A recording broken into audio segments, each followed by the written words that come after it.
Hello and welcome back to my channel. Once again, my name is Charlie, and today I will be talking about my review for Norwegian Cruise Lines, or more commonly known as NCL. What I would like to start with is they were the first cruise line, as you know, to start with the freestyle cruising concept, which I love. I've been on other cruise lines before. I find the freestyle concept the best way to actually go on the cruise now. Um, what they now changed it, it's not the freestyling, where it's called free at sea, but it's basically the same concept with the new name. It's the same concept, new name. You know how they began with it: no set dinner time, no traditional dinner table. The formal nights were basically allowed to wear what you want in the dining rooms. Okay, they were the also the first cruise line to create the studio rooms for solo travelers, which I'm gonna talk a lot about later because I have a lot of experiencing in the solo rooms, the studio rooms. I've stayed in on about 6 times out of 9 Norwegian cruises, so I'll go into more about them later. And they have one of the more relaxed cruising atmospheres I ever been on because of, as I said, the freestyle concept. You don't feel like, well, everything's so rigidly scheduled or everything's so compact together. So it's like more like, I will say, most like all-inclusive resort without it being all-inclusive on the sea, because everything is basically come as you are and do what you want to do. Okay, so I'm going to start with their onboard experience. On the bigger ships, they have different main dining rooms. Okay, so one night you can be in one dining room, the other night you can be in another night another dining room. Most of the bigger ships, especially Escape, Getaway, Epic, all the newer ships have at least 3 main dining rooms. Okay, that's just the main dining rooms. It's not the specialty dining restaurants, which I'll get into a little bit later. Excuse me. Um, Another thing about the main dining rooms on Norwegian Night Out, which is traditionally the second night of the cruise, the second day of the cruise is they call it Norwegian Night Out, which is basically the elegant night. It is completely optional. You do not need to get dressed up to enter the main dining room that night like you would on other cruise lines like Carnival, Royal Caribbean, etc. You can literally, what I do is I wear a nice button-down shirt, a pair of khakis, shoes, and that's fine. Though a lot of people do dress up, and some just wear what they've traditionally wear to dinner on most nights: polo, shorts, jeans, very, very casual. The specialty restaurants I will vouch for. 2 of them I particularly like. I like Mondano churrascaria. It's just like a traditional Brazilian churrascaria, which I've been to actually in Brazil, but that was many years ago. But the food is right up there with any Brazilian churrascaria I have been here to in New York City, or when I was in Rio de Janeiro, Sao Paulo, Guazú Falls.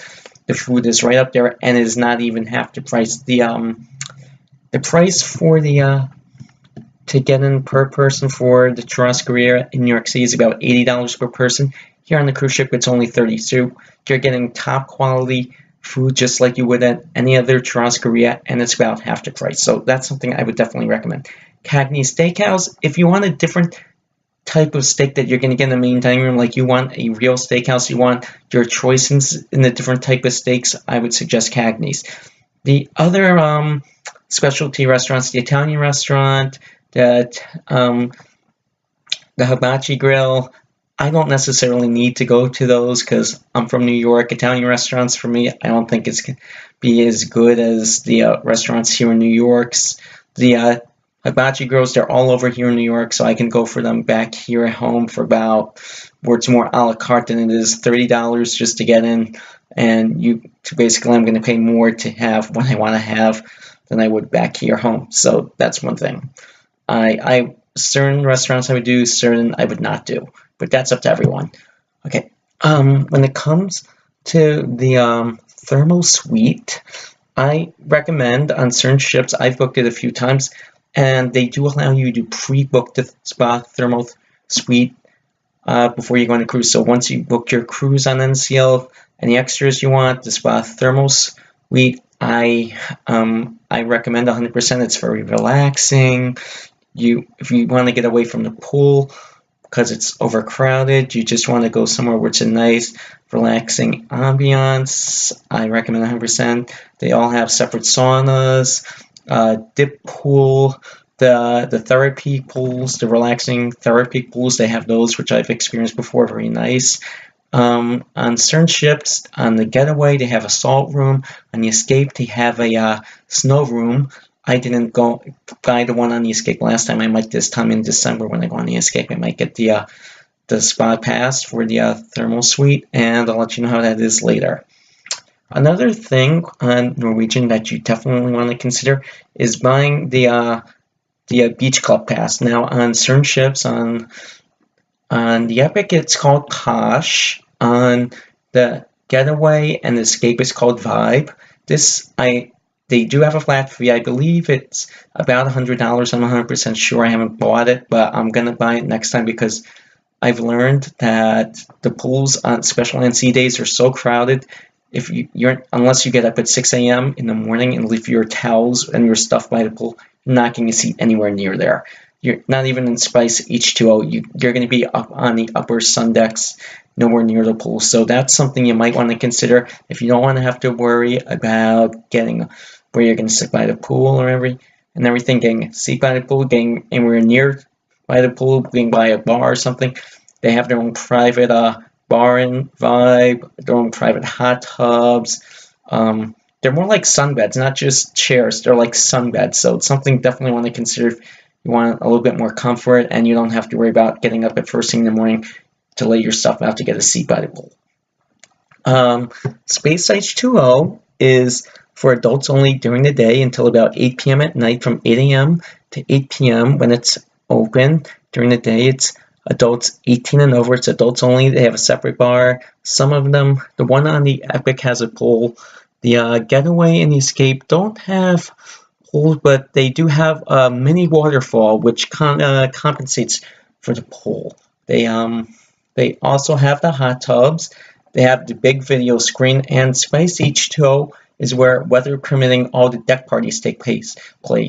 The Glow Party, 80s Party, Norwegian Night Out Party, Welcome Board Party, they all take place at Spice H2O, which is obviously at night. So after 8 p.m., anyone can visit there, but from the hours from 8 a.m. to 8 p.m., it's 18 and over. It's adults only, and they do enforce it. You will not see a single person under the age of 18 during those hours. So that's something you definitely want to consider if you want a kid-free environment on board.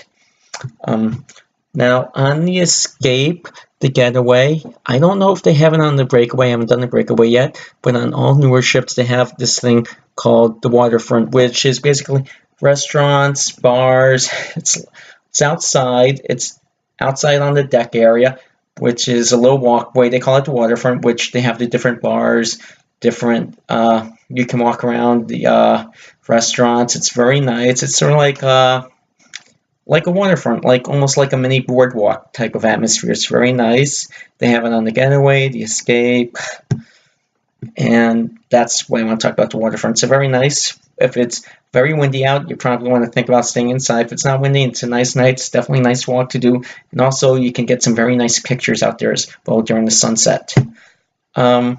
Norwegian also has many different theme parties. The first main party, the second biggest party is Norwegian Night Out Party, which is the second night of cruise. As I said, it's the night when everyone gets dressed up if you choose to get dressed up. But it's basically, I won't call it like the prom or formal, but it is a very formal type of party, even though it's going to be outdoors, weather permitting, and it's going to be a lot of fun. Dancing, drinking. They have all these contests in which they give away gifts. So usually it's a bottle of wine, this, that. So it's definitely a very fun atmosphere.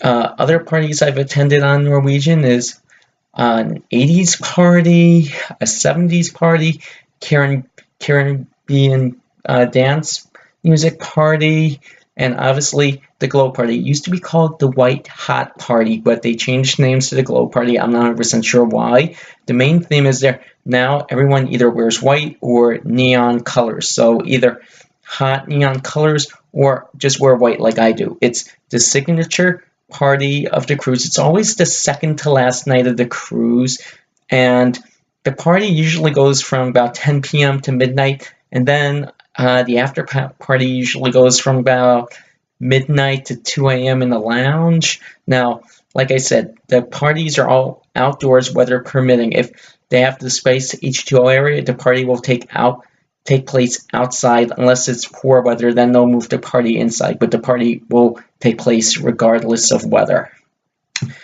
One last thing I love about Norwegian is they have a partnership with Howl at the Moon. Anyone who knows what Howl at the Moon is, you know how much fun it's going to be. If you don't know what Howl at the Moon is, it's a dueling piano bar. They have dueling piano bars on four ships I know of. The Epic, Breakaway, Getaway, and Escape, and I'm sure all future ships will have it as well.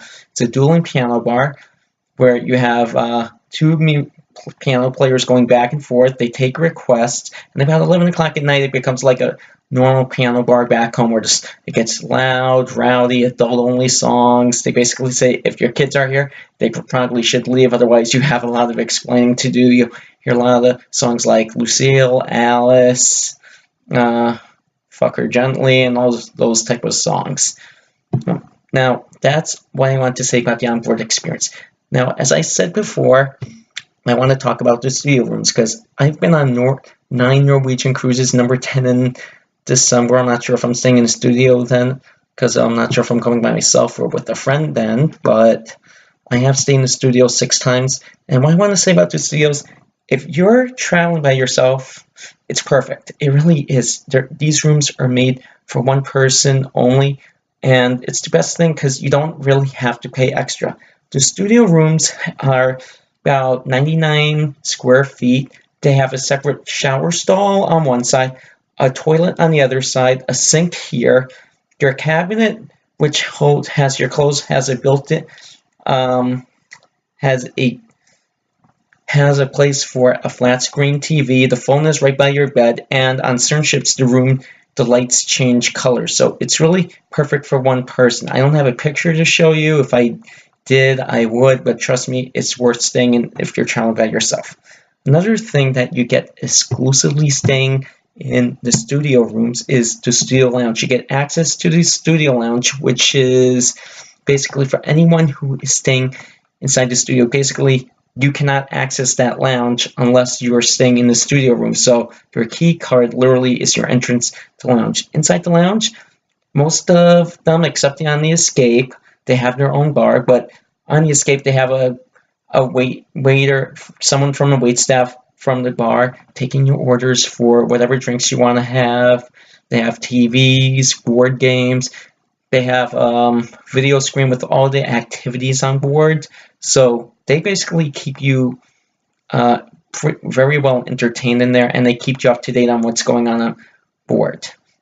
Another thing they have done with most of the people who are staying in the studios is called the Solo Travelers Gathering. This is basically to get everyone who is traveling by themselves together, so you meet other people on board the ship who are traveling by themselves. You end up having dinner together if you choose, and I've made some very good friends from people who I've stayed in the studios with, and some over 5, 6, 7, about 4, 5, 6 years now, I've stayed in touch with. So you can make some very good friendships with people you meet in the studio lounges. I'm not lying here. A few people I still cruise with now I met in the studio room. So that's something you want to keep in mind. It's really a great way to meet people. The last thing about the studio rooms is that you have a member of the cruise director staff as your liaison with the other studio room members. So they're in charge of the Solo Travelers Gathering, which they put together the gathering every night. They get you dinner reservations for dinner together, reservations to shows if you want to see a show that requires a reservation. They can help you with, I guess they'll point you in the right direction with shore excursions, but most everyone has their shore excursions booked. But they'll help you with dinner reservations. get you into a show if you want. I had that last time. She got me into the show. She did a great job. And they are very personable. They help you keep in touch with each other throughout the cruise and after the cruise. There's always a list of people who are staying in the studio rooms. You write your name on the list, get email, phone numbers, so that way you can keep in touch. And a lot of people, like I said, who I've stayed in the studios with, I have stayed in touch with, and I've forged some really good friendships with. Now, there are 4 ships that do have the studio rooms that before the new ones to come into service. All future cruise ships on Norwegian will have the studio rooms, but the 4 that have them, Pride of America, which is an older ship, has 4 of them. Basically, they created 4 rooms on there to, I don't know how they did it, but they somehow did it. The first ship to have them was Norwegian Epic. Now, they have the most amount of rooms, which is 128 studio rooms, which is a lot of rooms, but sometimes it does, most of the times it does sell out, but because they have that many studio rooms, they're able to keep the price down on the studio rooms on that one ship because there's so many rooms. On the Norwegian Getaway and Breakaway, there are about 58 rooms on each of those ships. Obviously, they don't have nearly as many rooms, so they sell out pretty quickly, and on those ships, they're going to be more expensive, which I found out the hard way. They are more expensive, but it's still worth it to spend the money. On the Norwegian Escape, there are 82 studio rooms, so not as many on the Epic, but definitely a lot more than they do on the Getaway and Breakaway, and that keeps the price somewhat down on them. Not completely, but it does keep the price down enough where it's like, when you look at the price, I'm like, that's very much affordable. It's just about the same. I would spend the same price at an all-inclusive for 1 week, so you have to keep that in mind. Studio rooms are really good for one person, and you don't really have to pay double like you would in an inside room, balcony, ocean view suite. If you went by yourself, you don't have to pay double. These rooms are designed for one person and have a special price for one person.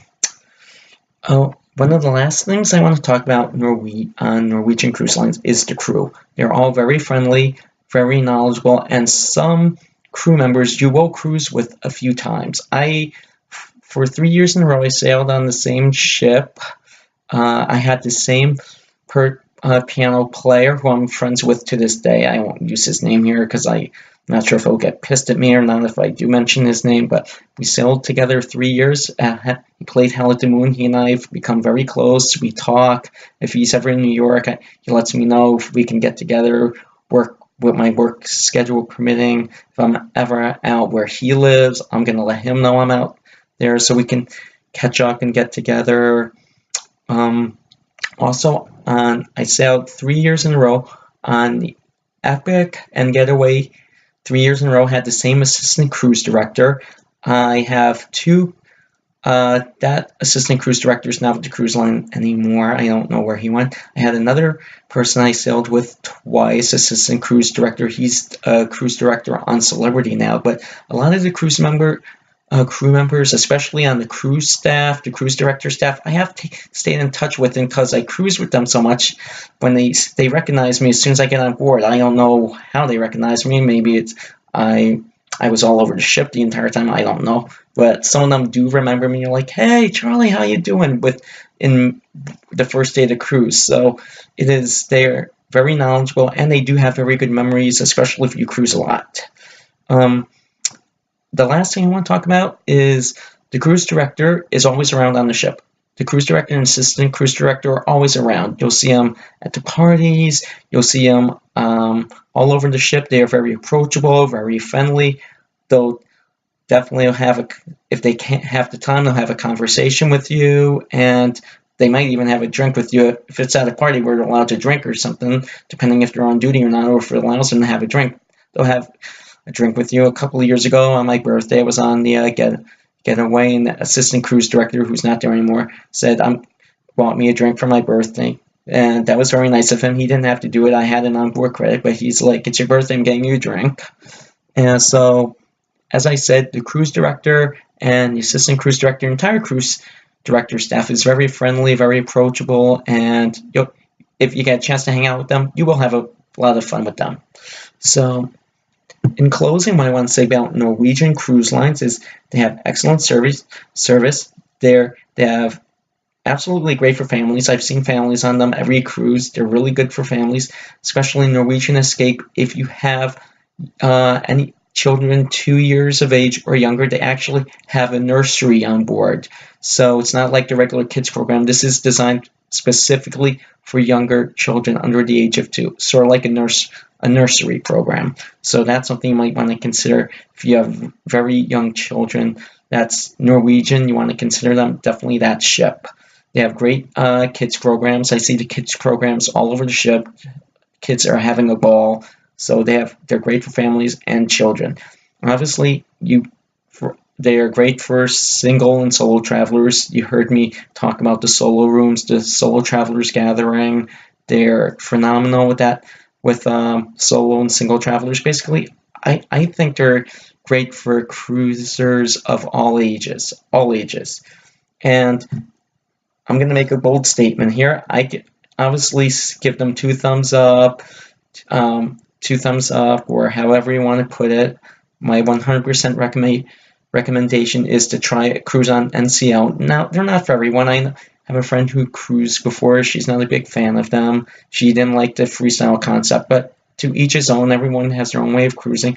And I really have to say, Carnival Cruise Lines has to watch out, because Norwegian might just take the Mantle Fun Ship name away from them, because I've never had a bad experience on NCL out of 9 experiences. And Norwegian is basically, especially when I cruise by myself now, my #1 choice on who to cruise on. So that is my review on Norwegian Cruise Lines. Leave comments if you like. I hope you like the review, and my next review will be within a week or so. I'll talk to you later. Bye.